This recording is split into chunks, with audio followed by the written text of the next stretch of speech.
गौरी की 12वीं का आखिरी पेपर जिस दिन खत्म हुआ, उस शाम उसके भीतर कोई उत्सव नहीं था। ना सहेलियों की हंसी थी, ना मोबाइल की चमक।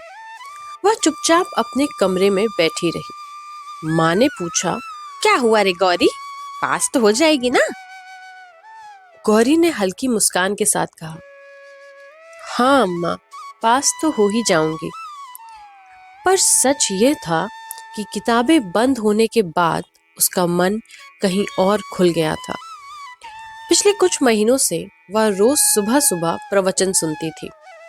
प्रेमानंद महाराज की आवाज में उसे कोई अपनापन मिलता था, जैसे कोई भीतर बैठा उसे समझा रहा हो कि जीवन सिर्फ नौकरी और शादी नहीं है, जीवन आत्मा की यात्रा भी है। धीरे धीरे गौरी के भीतर एक बदलाव आने लगा। वह कम बोलने लगी, कम हंसने लगी और ज्यादा सोचने लगी। गौरी के घर से मुश्किल से 100 कदम दूर एक पुराना मंदिर था। न संगमरमर की सीढ़ियां, न सुनहरी कलश, बस मिट्टी की दीवारें, पीपल की जड़ें और बीच में विराजे महादेव। गांव वाले कहते थे, ये महादेव स्वयं प्रकट हुए हैं, स्वयंभू हैं। गौरी बचपन से वहां जाती रही थी, लेकिन अब जाना अलग था। अब सिर्फ आदत नहीं, साधना बन गया था। उसने अपनी दिनचर्या तय कर ली। प्रातः 3 बजे उठती, 3:40 तक योग, ध्यान, स्नान सब खत्म कर लेती। फिर तांबे का लोटा लेकर मंदिर की ओर निकल पड़ती। सुबह 4 बजे मंदिर में आरती होती थी। आरती के बाद वो महादेव पर जल चढ़ाती, बेलपत्र चढ़ाती, थोड़ी देर ध्यान करती और फिर वापस घर आ जाती। रोज, एक भी दिन नहीं छोड़ा। माँ पहले डरती थी, अरे गौरी इतनी सुबह अकेले क्यों जाती है? पिता ने समझाया, अरे भगवान, मंदिर तो बगल में है, 100 मीटर भी नहीं है। गौरी खुद भी निडर थी। उसके मन में डर नहीं था, उसके मन में था भाई नारायण। गौरी बचपन से भगवान नारायण को अपना भाई मानती थी। रक्षाबंधन पर पूजा करती, राखी बांधती, दीपावली पर दिया जलाती, आशीर्वाद लेती और जब भी मन घबराता बस कह देती, भैया नारायण देख लेना। उसका विश्वास था महादेव उसके आराध्य हैं और नारायण उसके भाई। गांव की औरतें हंसती, अरे आजकल की लड़कियां तो भगवान को भाई बना लेती हैं। पर गौरी जानती थी, रिश्ता खून से नहीं, भाव से बनता है। सच्चे भाव से जो भी भगवान को जिस रूप में चाहे, भगवान स्वयं उसी भाव में उसे मिल जाते हैं। कलयुग में हर आंख पूजा नहीं करती, कुछ आंखें गिनती करती हैं, कुछ नापती हैं, कुछ गंदगी पालती हैं। मंदिर में एक आदमी आने लगा था, 30-35 साल का होगा। धोती कुर्ता पहने, माथे पर तिलक। पहले हफ्ते में एक बार दिखता, फिर रोज। गौरी को उससे कोई सरोकार नहीं था।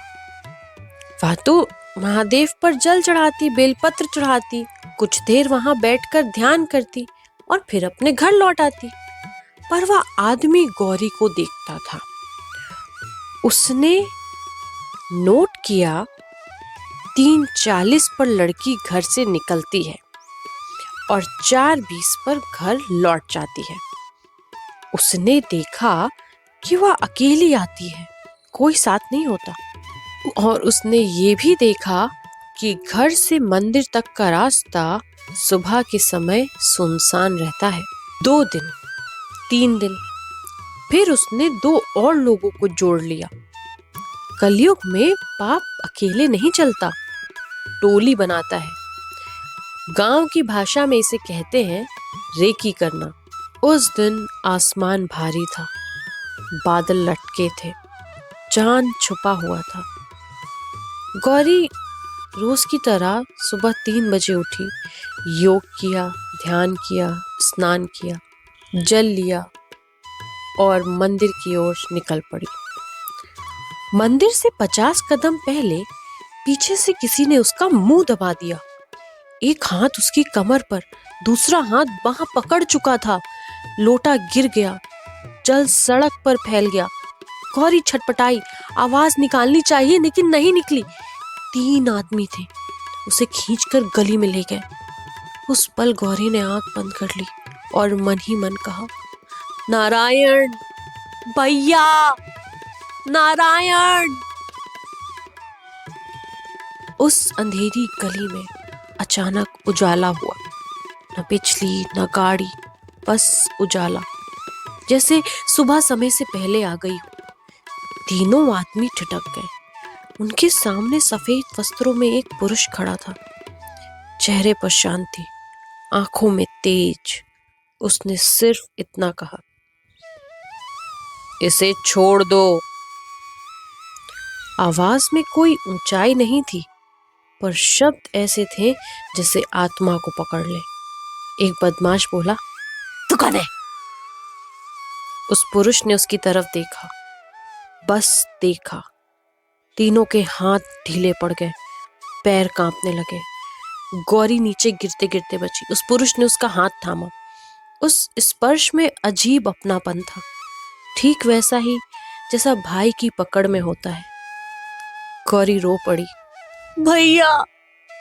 उस पुरुष ने कुछ नहीं कहा, बस उसे लेकर चल पड़ा घर की ओर।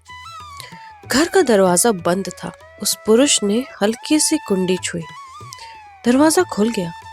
माँ पूजा कर रही थी। गौरी को देखकर चीख उठी, बिटिया।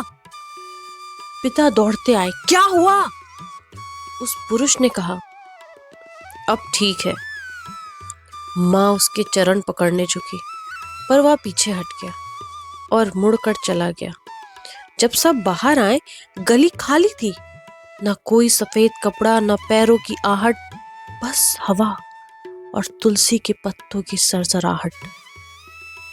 तीनों बदमाश बाद में मंदिर के पीछे बेसुध मिले, थाने ले जाए गए।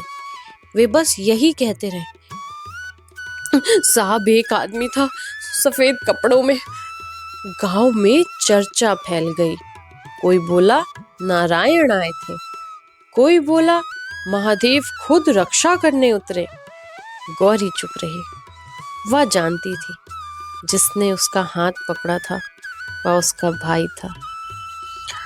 आज भी गौरी महादेव के मंदिर जाती है, लेकिन अब अकेली नहीं। माँ साथ होती है, पिता साथ होते हैं। गांव की 2 लड़कियां भी जुड़ गई हैं। गौरी समझ चुकी है, यह कलयुग है। यहाँ भक्ति भी जोखिम मांगती है। यहाँ मंदिर में घंटी भी बजती है और गंदी नीयत भी प्रवेश करती है। भगवान है, आते हैं, बचाते हैं, पर कलयुग में इंसान को भी सतर्क रहना पड़ता है, क्योंकि हर तिलक पवित्र नहीं होता और हर मंदिर आने वाला व्यक्ति श्रद्धालु नहीं होता। हम रोज आपके लिए एक रोचक कथा लेके आते हैं।